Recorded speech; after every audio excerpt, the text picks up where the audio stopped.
Hello friends, कैसे हैं आप सब? बढ़िया। चलिए आज हम समझने वाले हैं कि दशमलव वाली संख्याओं का लघुत्तम समापवर्त्य अर्थात एलसीएम लीस्ट कॉमन मल्टीपल कैसे ज्ञात किया जाता है, ये आज हम सीखने वाले हैं। चलिए, आप बोर्ड पर एक प्रश्न देख रहे हैं।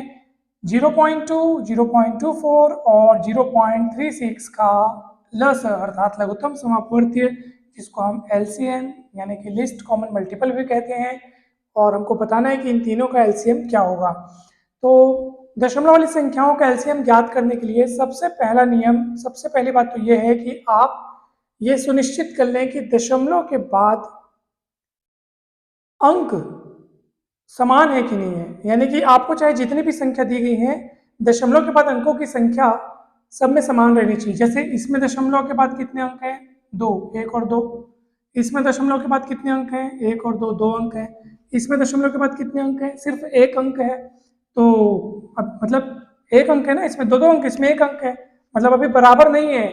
दशमलव के बाद अंकों की संख्या सब में एक जैसी होनी चाहिए। तो इसमें तो दशमलव के बाद दो दो अंक हैं, लेकिन इसमें केवल एक अंक है, तो इसमें भी आपको दो अंक करना पड़ेगा ताकि ये उनके जैसे हो जाए। तो इसमें आप क्या करेंगे?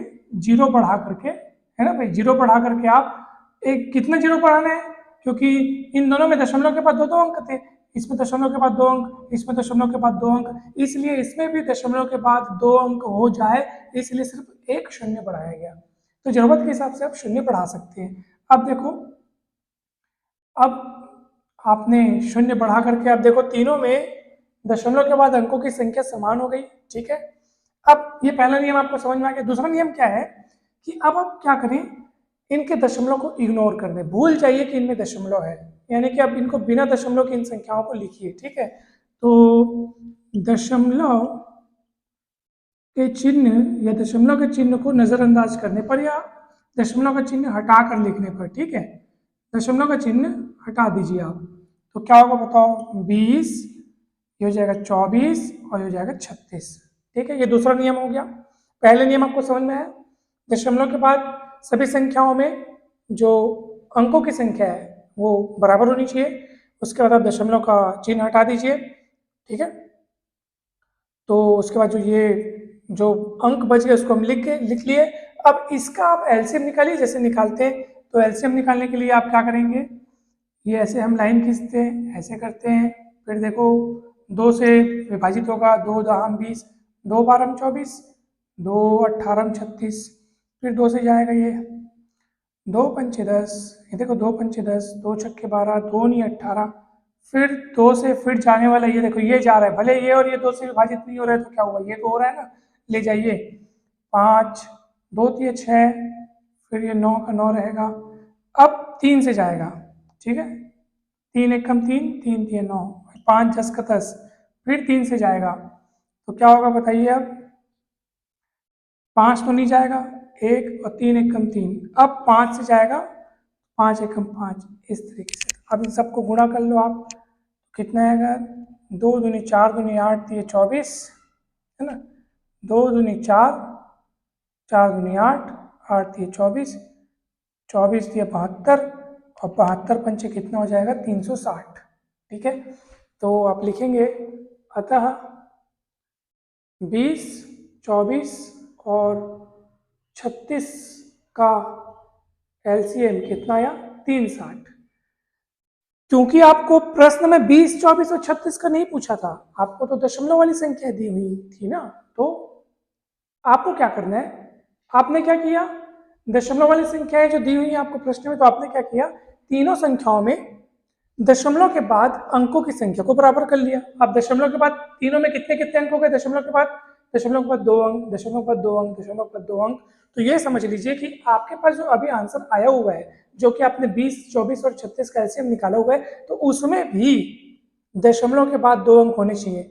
अर्थात आप दाहिनी ओर से दो अंकों के बाद दशमलव लगा दीजिए, यानी इधर से शुरू करते हुए एक अंक, दो अंक और यहाँ दशमलव लगा दो, तो आपका आंसर आ जाएगा। अतः हमारा अभिष्ट एलसीएम किनका किसका एलसीएम? 0.2, 0.24 और 0.36 का एलसीएम कितना होगा? 3.60। यानी कि आपने क्या किया, राइट साइड से दाहिनी ओर से दो अंक गिने, एक, दूसरा और फिर दशमलव लगा दिया। क्यों 2 बार गिनना पड़ा?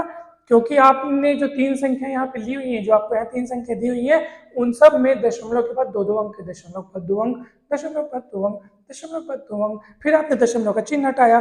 चिन्ह हटाने के बाद जो संख्याएं मिली 20, 24, 36, आपने उनका एलसीएम निकाला।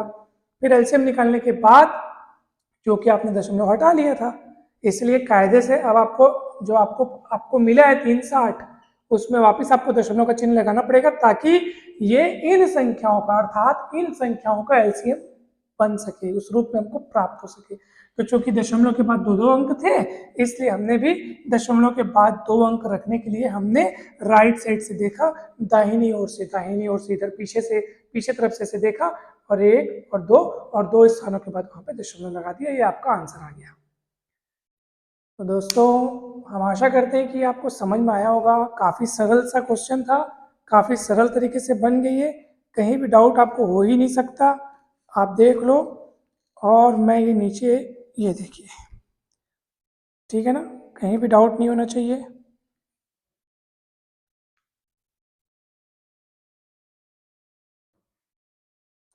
दोस्तों, एक और तरीका है इनका एलसीएम निकालने का, अर्थात लघुत्तम समापवर्ती निकालने का एक और तरीका है, बढ़िया तरीका है वो भी। वो तरीका ये है कि सबसे पहले तो आपने ये काम तो करना ही है, अर्थात दशमलव के बाद अंकों की संख्या, दशमलव के बाद 2 अंक, 2 अंक, 2 अंक, मतलब समान करने का काम तो पहले करना ही है।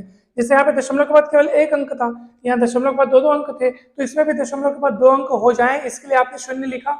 ये काम करना ही है आपको, ठीक है। दूसरे वाले विधि जो भी हम बताने जा रहे हैं, उसके लिए भी ये वाला काम तो कम से कम करना ही है। उसके बाद आपको क्या करना है, इसमें आपको ना ये दशमलव को आपको, मतलब ये क्योंकि ये तीनों दशमलव वाली संख्या है, तो हम क्या करेंगे, इसको भिन्नात्मक रूप में लिखेंगे, अंश बटे हर के रूप में लिखेंगे। तो दशमलव वाली संख्या को अंश बटे हर के रूप में लिखने के लिए क्या करना चाहिए, दशमलव को पहले इग्नोर कर दो, जो संख्या मिल रही है उसको लिख दो, फिर नीचे में 1 लिख करके आप ऐसा सोचो, सरल शब्दों में समझने के लिए ऐसा सोचो कि दशमलव के बदले में नीचे में 1 लिखा। अब दशमलव के बाद जितने अंक दिख रहे हैं उतने 0 लगा दो आप, सीधी सी बात है। दशमलव के बाद जितने अंक दिख रहे हैं 1 और 2, तो 2 अंक के बाद मतलब 1 के बाद उतने शून्य लगा दो। फिर वैसे इसको आप लिख सकते हो 24/100, वैसे इसको लिख सकते हो 36/100, और इनका आपको क्या, तीनों का क्या करना है, एलसीएम पता करना है सर। तो अब चूंकि तीनों संख्याएं भिन्न के रूप में दिख रही हैं, भिन्नात्मक के रूप में दिख रही है, भिन्नात्मक संख्या है, तो भिन्नात्मक संख्याओं के एलसीएम निकालने का क्या तरीका है, अंशों का लस, अंशों का एलसीएम, हरों का मस, अर्थात महत्तम समापवर्तक, अर्थात HCF या फिर GCD भी उसको बोलते हैं। तो अंशों का लस यानी एलसीएम और हरों का मस। तो अंश कौन कौन है बताओ यहाँ पे, तो अंश कौन है, 20, 24 और 36 का एलसीएम, और नीचे क्या आएगा, 100, 100, 100 का मस। तो 20, 24, 36 का एलसीएम अभी हमने निकाला था पहले वाले मेथड में, वो पूरा विधिवत निकाला था ना, तो इसमें भी आप वैसे विधिवत निकालेंगे तो कितना आया था, 20, 24, 36 का एलसीएम, वो हमसे आया था 360, ठीक है। और 100, 100, 100 का मस, जब संख्याएं सेम हो तो उनका मस वही संख्या होता है, ठीक है। अब आप इसको सॉल्व कर लो, एक एक जीरो कटेगा, अब हो गया 36/10, क्योंकि नीचे में 10 है इसलिए ऊपर क्या होगा, दाहिनी ओर से एक अंक के बाद दशमलव गिरेगा, अर्थात 3.6 हो जाएगा, ठीक है ना। या फिर आप इस 0 को नहीं काटते हो तो ये डायरेक्ट आप ऐसे सोचो कि नीचे में 2 शून्य है, नीचे में 2 शून्य है, तो पीछे से 2 अंकों के बाद दशमलव लग जाएगा, तो ऐसा भी सही है। और एक एक जीरो काट करके अगर आप 3.6 भी लिखोगे तब भी सही है। तो दोनों ही तरीकों से आपका आंसर आ रहा है दोस्तों। हम आशा करते हैं कि ये दूसरा विधि भी आपको काफ़ी अच्छा लगा होगा, दूसरा मेथड भी आपको काफ़ी पसंद आया होगा। दोनों ही मेथड बहुत अच्छे हैं, जिसमें आपको सरल लगे आप वो मेथड अपना सकते हैं। और वीडियो अच्छा लगा हो तो जरूर लाइक करें, चैनल को सब्सक्राइब करें, कमेंट करके जरूर बताइए कि आपको सवाल ये वाला समझ में आया कि नहीं आया। और मैथ्स के ऐसे ही एक से बढ़कर एक वीडियोस, एक से बढ़कर एक कंसेप्ट, सारे टॉपिक्स को बेसिक नॉलेज के साथ साथ शॉर्टकट ट्रिक की मदद से समझने के लिए चैनल से जुड़े रहिए। और कंपटीशन मैथ्स नाम से प्लेलिस्ट बनी है, उस प्लेलिस्ट पर जाकर के आप बहुत सारे वीडियोस देख सकते हैं। अगर आप चाहते हैं कि ऐसे ही वीडियोस की सीरीज लगातार आती रहे तो चैनल को सपोर्ट करें। आप सभी का बहुत बहुत धन्यवाद। Thank you.